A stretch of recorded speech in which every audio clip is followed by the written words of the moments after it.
Christopher Warnock of Renaissance Astrology, and today I'm starting a series of video commentaries on the Centiloquium, also known as the Liber Fructus, attributed to Ptolemy, who's one of the most famous ancient astrologers.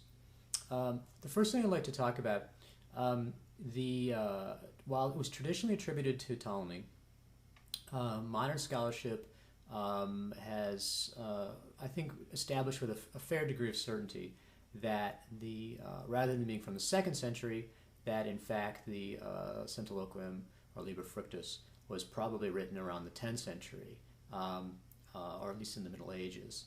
And so obviously for scholars this is a real problem. One scholar refers to the attribution to Ptolemy as a forgery. This shows a different attitude. In the Middle Ages and Renaissance, there's many manuscripts and many books that were attributed to famous authors and to famous philosophers and astrologers, and this is just sort of taken for granted. They weren't as concerned with the actual authorship, sort of in the spirit of, you might almost compare it to fan fiction, where, for example, in the Star Wars universe, people write their own version of it, staying within that, the rules and regulations and the spirit of that era. So, I don't think it makes a lot of sense to get caught up in worrying about the attribution. I mean, it's interesting, it's useful to know, but our focus is going to be on the content itself. And regardless of who wrote it, it is at least a medieval text on astrology, and it was certainly taken very seriously by medieval and Renaissance astrologers. It's one of the most well-known series of aphorisms. It has a much useful knowledge and information in it. So we'll look forward to working through it. What I'm going to do is to pick aphorisms, and an aphorism is basically a short, sort of pithy saying.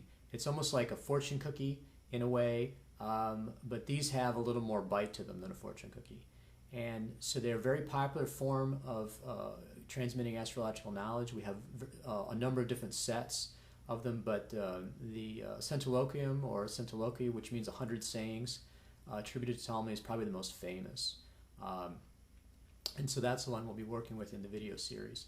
So what I'll do is to take a look at each of the sayings, or at least selected ones. Some of them are broader than others. Some are very specific, and some are not as, I think, important or illuminating, but I will focus on what I consider to be the most important ones.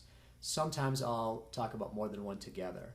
And then I'm looking forward to doing this as a series and doing videos on each one. So I hope you will enjoy the commentary. I have a page on my website for the Centiloquium or Liber Fructus. I've just put that website up, so it may not be indexed by the Google bot. So what you can do is go to my Astrological Magic page, and then if you scroll down on the left-hand side to Ptolemy, you can see a link to the 100 aphorisms.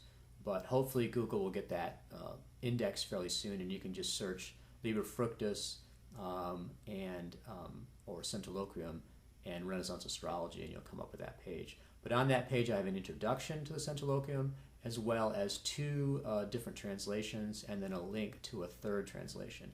And so I kind of like Partridge's translation, which is on my page. It's a 17th century translation. It seems very clear to me, and we'll probably be focusing on that, but we'll also be taking a look at some of the other translations. So again, take a look at that page on my website, and I hope you find that useful. And as well, I hope you find this series illuminating. I'm looking forward to diving into the Centiloquium, and I look forward to talking with you again.